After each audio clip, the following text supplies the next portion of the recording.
Restitution publique des réalisations du premier semestre de la mairie de la commune 5. C'était au cours d'un déjeuner de presse tenu dans l'enceinte de la dite mairie. Une occasion saisie pour non seulement échanger sur les réalisations, mais aussi de faire des recommandations. L'hygiène bucco-dentaire, nous en parlerons dans ce journal. Indispensable à notre bien-être, l'entretien bucco-dentaire permet de garder les dents dans un état optimal et aussi de prévenir l'apparition de maladies de l'estomac. Mesdames et messieurs, bonsoir et bienvenue dans ce journal.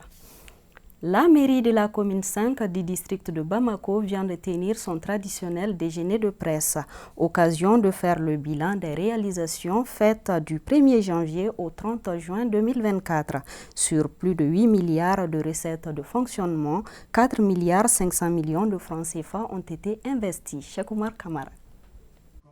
La restitution publique du compte administratif de la mairie de la commune 5 se veut un cadre d'échange et de partage pour la traçabilité et la transparence dans la gestion de la collectivité.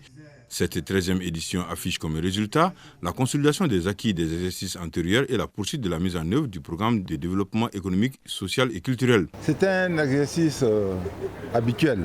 Tous les 6 mois, nous devons rendre compte aux populations pour les deniers publics mis à notre disposition pour qu'on puisse les présenter la traçabilité.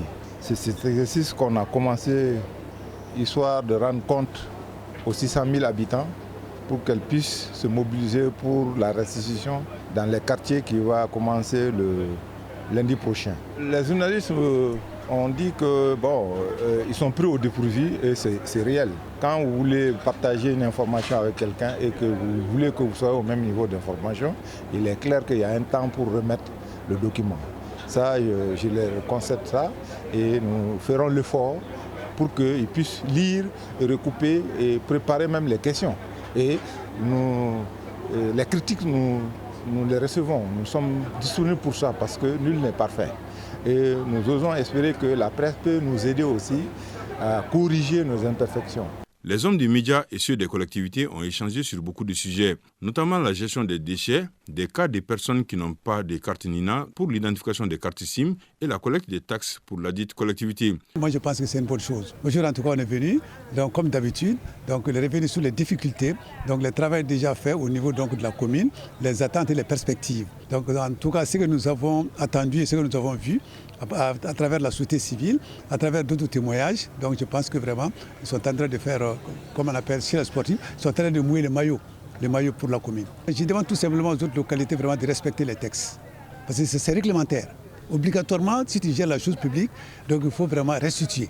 Il faut restituer. Rappelons que la restitution est une stipulation de l'article 222 de la loi 2023-004 du 13 mars 2024 portant code des collectivités territoriales. Cette décision fait d'une obligation la tenue des débats sur le budget et la restitution publique sur le compte administratif de chaque collectivité.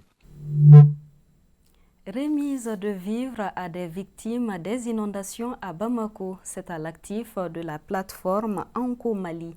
La cérémonie a été couplée à la finale de la coupe initiée par la même plateforme. Omar Enzan Traoré y était pour ORTM2. Pour cette cérémonie de remise de vivres à des victimes d'inondations du district de Bamako, la plateforme Anko Mali entend jouer sa partition dans la prise en charge de nos compatriotes en situation difficile. Le don est composé de riz, de mil, d'huile et autres pâtes alimentaires. La plateforme Anko Mali, comme son nom l'indique, c'est une plateforme citoyenne et patriotique qui œuvre pour l'épanouissement de la jeunesse, et en particulier, mais en général, de la population malienne. Donc nous avons mené beaucoup d'activités à l'endroit de la jeunesse malienne, à l'endroit de la population malienne. Donc ça fait la 3e édition qu'on organise la journée Anko Mali. Cette année, comme vous le savez, il y a eu des pluies diluviennes qui ont endommagé des maisons, des familles. Donc cette année, nous avons décidé d'apporter un peu de sourire à ces familles démunies-là, à travers des dons de vivres et de non-vivres. Et le pays a besoin de l'apport de tout un chacun. Anko Mali, c'est une initiative privée. Donc chacun doit apporter sa pierre à la construction de l'édifice national. C'est ça l'esprit d'Anko Mali. L'initiative s'inscrit dans le cadre des actions de bienfaisance de la plateforme Anko Mali. Les bénéficiaires et les autorités coutumières ainsi que communales ont tous salué ce geste symbolique.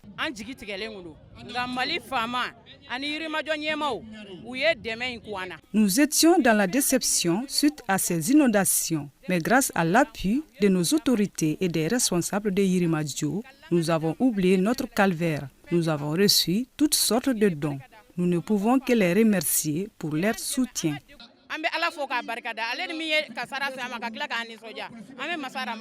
C'est une très bonne chose.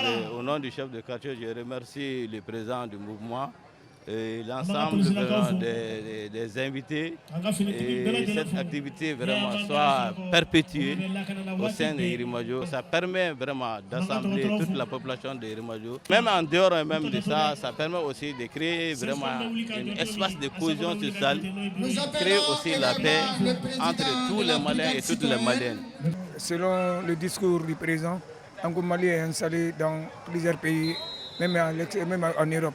Cela veut dire que c'est une association qui sert à réunir la jeunesse malienne. Ango Mali a des idées, des initiatives qui adhèrent au développement du pays. Tout bon citoyen doit avoir un devoir, un engagement pour développer son pays.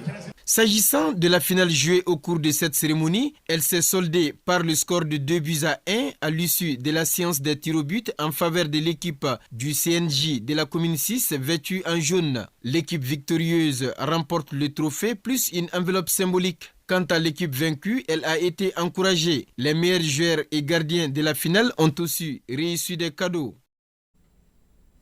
À présent, la page santé de ce journal. Un entretien bucco-dentaire régulier est crucial dans le maintien de la santé. Une mauvaise hygiène bucco-dentaire peut souvent être la cause des maux de dents. Les spécialistes recommandent une visite fréquente chez les dentistes pour plus de bien-être. Djeneba Djiriba nous en dit plus. Les soins bucco-dentaires vont bien au-delà de la simple esthétique du sourire. Un entretien régulier permet non seulement de prévenir des pathologies dentaires comme les caries et autres maladies, mais aussi de détecter des troubles de santé générale. En effet, des affections telles que le diabète et les maladies cardiaques peuvent être révélées par un examen attentif de la bouche. Qu'est-ce que l'entretien d'abord? Il n'y en a pas que seulement les dents de la bouche. Il y en a les parties internes des lèvres, et les parties internes aussi des joues, plus la langue. En même temps, derrière la langue, à la base de la langue, il y a les amygdales. L'inflammation de ces amygdales-là, c'est ça qui va donner l'angine, on appelle amygdalite. C'est cette zone que nous, les dentistes, nous travaillerons pour maintenir ces organes-là en bon état. C'est ça qui constitue l'entretien buccal. Il ne faut pas que ces organes-là aient un problème. S'il y a un problème à ces organes seulement, ça peut causer aussi le problème à l'organe. Tout ceci étant connu, constitue la cavité buccale. La cavité buccale doit être intacte, en bon état. Il faut se brosser les dents 2 fois par jour, pendant au moins aussi 2 minutes. Des gestes simples, comme un bon brossage ou l'utilisation du fil dentaire, sont souvent mal appliqués par manque de connaissances. Le brossage doit être effectué verticalement pour brosser les dents. Et puis utiliser aussi des brosses à dents souples. Si vous utilisez les brosses à dents dures, non seulement ça va irriter la gencive, et ça va bien rendre aussi l'émai en faible quantité. Ça pourrait gratter même l'émai jusqu'à ce que la dent peut être trop sensible. Donc ça se fait verticalement comme ça, le brossage. De la gencive jusqu'aux dents. Si nous sommes en haut, comme ça. Donc en bas aussi, les dents qui sont en bas également. Donc on remonte aussi de la gencive vers la dent. Même une seule carie présente dans la bouche, ça peut sentir mauvaise dans la bouche.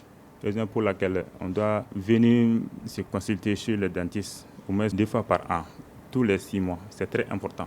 Il est important pour tout un chacun d'instaurer une bonne hygiène dentaire. C'est pourquoi il est nécessaire d'avoir des visites de routine chez un dentiste, ce qui permettra de prévenir contre les maladies bucco-dentaires. Je suis venu pour mes soins dentaires que je fais généralement 2 fois par an.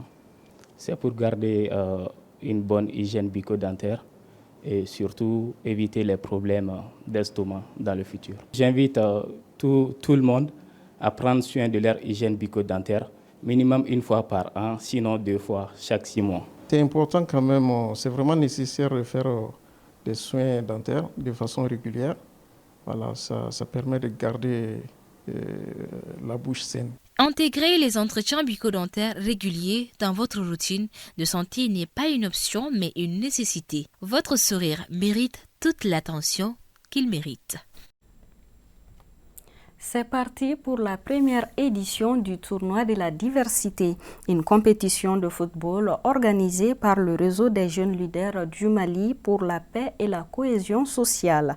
L'équipe des jeunes de l'association Soninké et celle de Lansardine ont donné le coup d'envoi du tournoi. Moussa Diawati. Jeunesse malienne, ambassadrice de la paix et de la cohésion sociale. C'est sous ce thème que les trios, parrain, marraine et le représentant du ministre de la Jeunesse et des Sports a donné le coup d'envoi de cette première édition du tournoi de la diversité. La jeunesse a compris sa responsabilité et son rôle dans le développement socio-économique du pays et surtout dans le retour de la paix et la recherche de la cohésion sociale. Le sport est un facteur de solidarité et de vivre ensemble. Et c'est pourquoi les initiateurs ont choisi le football pratiqué par plusieurs personnes. Nous croyons fortement que le football est un vecteur qui peut transcender les différences entre les différentes communautés. Donc les jeunes aiment beaucoup le football, donc une passion commune autour de laquelle nous allons essayer pendant un mois de les unir, toujours promouvoir le dialogue intercommunautaire et sensibiliser les jeunes à prôner aussi la paix.